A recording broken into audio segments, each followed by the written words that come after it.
This is Dr. Lou Cella, Doctor of Sport and Performance Psychology, coming to you live from Cannon City, Colorado, where I am going to start day 2 of my camp today with a football program out here. I don't like to usually say where I'm going, but I'm in Cannon City, Colorado, so take your best guess. All right, today we're going to talk about the strike position for the wedge and the fan on zone dive. We're going to talk about the strike position.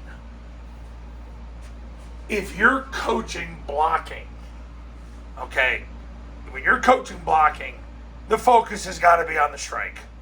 Too many coaches are too foot oriented. Look, you're focused on the strike position because the strike position, the feet will take them there. I've had several former my offensive linemen play in the NFL. I got a kid right now who starts with the Giants. Had a kid last year, another kid who started with the Giants. He would always tell us, he goes, I never had an NFL offensive line coach care about my feet. He goes, either you have them or you don't. But he cares about, can I get from point A to point B and where I put my hands. So that's got to be a constant emphasis. If you want to get ahead of the game, with offensive and defensive linemen at the high school level, get them to focus on their strike. Their strike is what matters. The biggest difference between high school and college, I coached college for 14 years, is when kids come from high school to college, they try to win with their feet.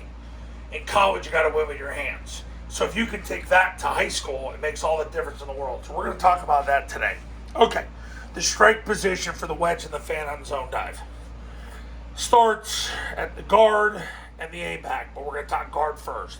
So if the guard's covered, he's the poster, meaning he's posting. So he's going to end up getting 2 steps up the field. Yeah, that's going to happen because you don't want him striking coming out of his stance. You want him to take 2 steps up the field, but you want him striking the sternum of whoever he's posting. You don't want him to hit the freaking nipples. You want him to strike the sternum. Simultaneously, 2 hands, thumbs up, and then 4-inch northbound steps from there. But once again, we're focused on the strike. The strike is through the sternum with the guard. It's through the sternum. The tackle, okay, is going to wedge with the guard, but he is going to strike the breastplate of whoever's being posted. He has to get his knee in his crotch, then he strikes with the left hand, then 4-inch northbound steps, because you don't want him throwing his hand before he's got positional leverage, because when that happens, he's going to reach and he's going to miss and he's going to whiff and he's going to have his feet way behind him. He's got to get the knee in the crotch, then he strikes with the left hand, then 4-inch northbound steps from there. But as far as the strike goes, it's with the left hand to the near breastplate and then 4-inch northbound steps. Now, if the guard takes up too much surface area on who he's posting, the tackle's not going to have a choice. He's going to have to block the blocker. So he's going to end up blocking the guard with his left hand, striking the near lat of the guard and then taking 4-inch northbound steps from there. That's why it's so important for the guard to have tight hands when he strikes the defender he's posting. The center's going to snap the ball and he's got to run to the guard. I shouldn't say run. Well, he's going to work to the guard. When he gets to the guard, then he gets his right knee in the crotch of the poster, right hand to the stomach, 4-inch northbound steps from there. I always like to say stomach because it gets the player a better visual picture to bend their knees. But ultimately, he's going to take the middle of the defender. He's going to take 1/3. He's going to take 1/3. That's how it works. He's got the middle. He's got a third. He's got a third. That's what you're shooting for. And if the center can't get in on the block because the guard took up too much surface area, then he's going to have to block the blocker by striking his lat with his right hand. So that's how it goes. That's the strike position on the triple team. The backside guard, he is at the snap of the ball running behind the center and then striking the spine of the center with his right hand. So he's going to strike the center with his right hand. He's striking his spine, the center spine, with his right hand. The backside tackle is going to do the same thing to the backside guard. So, guard, sternum. Tackle, we'll say near stomach. Center, near stomach. Backside guard, center spine. Backside tackle, center spine. So, that's 5 of the 6 men on the wedge. The A-back, and I went through this yesterday, it never fails because this is the problem with high school kids. They're all taught when they're little to play tag, and they think they got a guy. And they think, well, that's my guy. I got to block that guy. No, you wedge with the tackle, and then you two-hand slam whoever shows. If nobody shows, then you strike the second level defender. Yesterday, we were actually getting on the third level defender at times. What I liked with a lot of the A-backs at this school, some of them, they got tired of me saying, wedge with the tackle, two-hand slam whoever shows. So they literally follow the tackle, they try to touch and engage the tackle, and then when number 1 came down, or it ended up being the mic, then they slammed their hands. I said, that's how it's done. That's what Air Force does. That's what Army does. It is literal. You want this dude to literally almost push the tackle. That's where you want. And then the natural course of action of whoever shows will result in an immediate two-hand strike. And you want to ideally strike the sternum, but because it can happen so fast, it could end up being one side or the other. But you want to strike with 2 hands, and ultimately you want to go northbound after that with your toes. But we're focused on the strike. Him, it's the sternum. Him, it's the near stomach. Him, after a successful stab, is the near stomach. If these two can't get into the block, they block the spine of the guard. He blocks the center spine. He blocks the guard spine. He is literally piggybacking the tackle, two-hand slamming whoever shows. That strike could end up in the sternum. Ideally, it would be in the sternum. It could end up being out of pec. It depends. It happens fast. It's like being in a car accident, whatever. Hopefully nobody gets into a car accident. Okay, so that's how you set the 6-man wedge. This guy doesn't know who he's blocking until somebody tries to invade his personal space, and then he two-hand slams him. That's why you got to practice zone dive 500 times before you play a game. Not an accident. This player needs a lot of work, but so does everybody else. So we've set the wedge now with all 6. The fanner.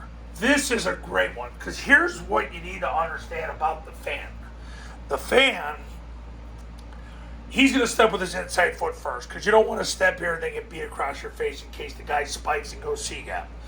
His whole goal is to get up the field, to get his heels past the heels of the D-gap player. So if there was an 8 technique, he wouldn't even block him. He'll get delivered to the A-back, or if he takes the quarterback, then you have to worry about blocking him because quarterback's not going to have the ball. So he's going to get up the field, and then once his heels are past the heels of the D-gap defender, where it's so obvious that Ray Charles, Stevie Wonder, and Helen Keller could see it, then he's going to anchor down. The key is he's got to have his left hand free, strike with the right hand, and drive that player eastbound, out of bounds. Drive him out of bounds. I actually like saying out of bounds better. It's a better visual picture. So he'll get up the field and then anchor down. But the whole goal is for him to get up the field, because if this student runs up the field, great. He's probably playing the quarterback or the pitch, most likely the pitch. Fantastic.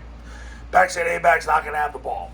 B-back's going to have the ball. So quarterback, or excuse me, the receiver is going to get up the field, anchor down. He strikes with the right hand. He does not strike with 2 hands, because as soon as he does that, then you put him in a head-up position. The D-gap defender, now you give him a 2-way go. You want to have the left hand free. You want your helmet to the left. You want your hip to the left. Strike with the right hand. Drive him out of bounds. If this guy wants to run up the field, whatever, great. Because unless he's Inspector Gadget or Jesus, he's not making the tackle. Okay, so we've covered the strike position for the wedge and the fan on zone dive. I'm going to recap it. Guard, 2 hands through the sternum. Tackle is striking the near stomach with his left hand.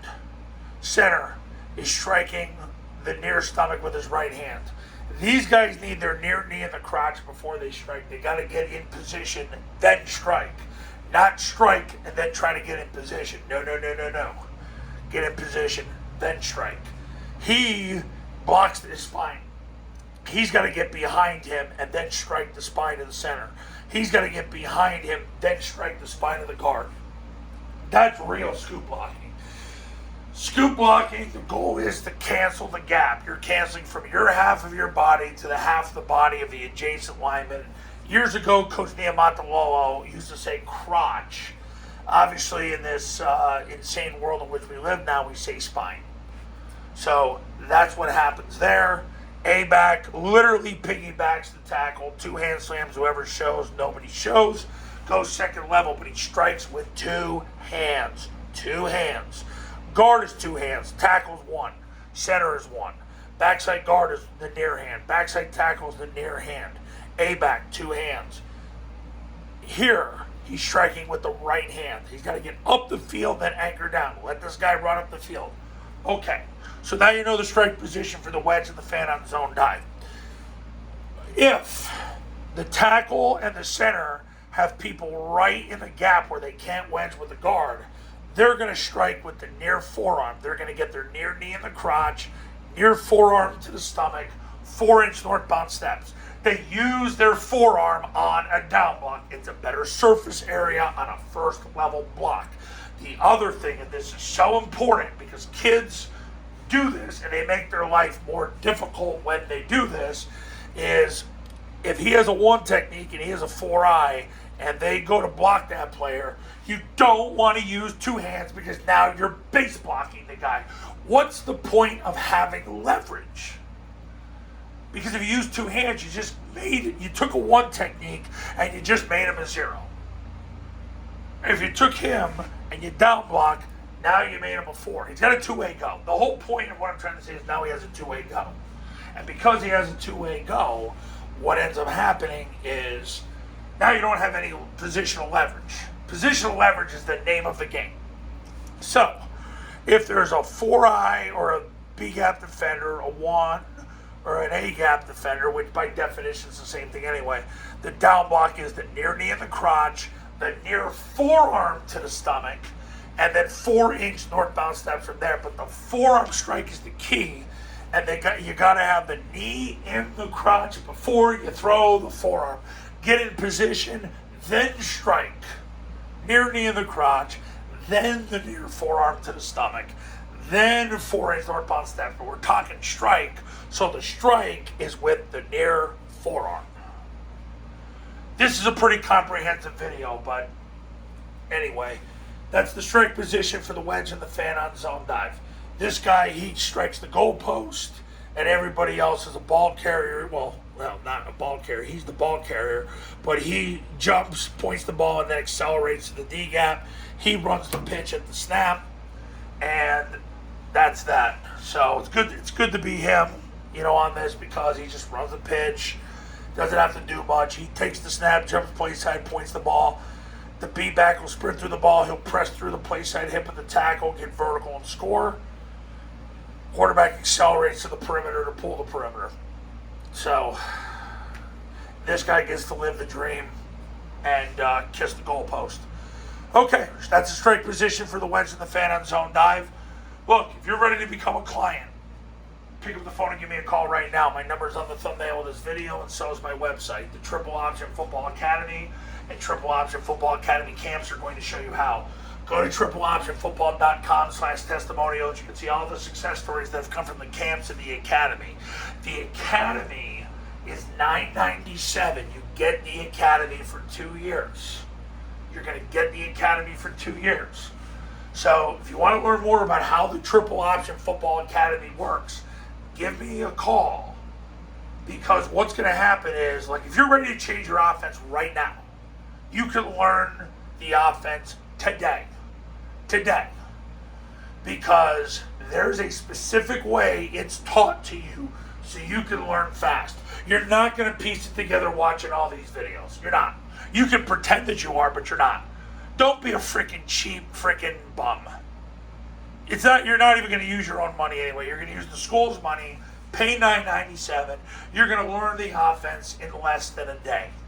So, like, if you're ready to change your offense right now because you're David and you're facing Goliath, pick up the phone, call me. Utilize your school's money, $9.97. Don't waste your money on uniforms. Your uniforms aren't going to matter when you're getting your face kicked in because you're running some communist offense. What's going to matter is when I help change your life through the grace of God and the triple option offense, through the triple option football academy. All right, coaches, I'll see you in the next video. We will talk soon.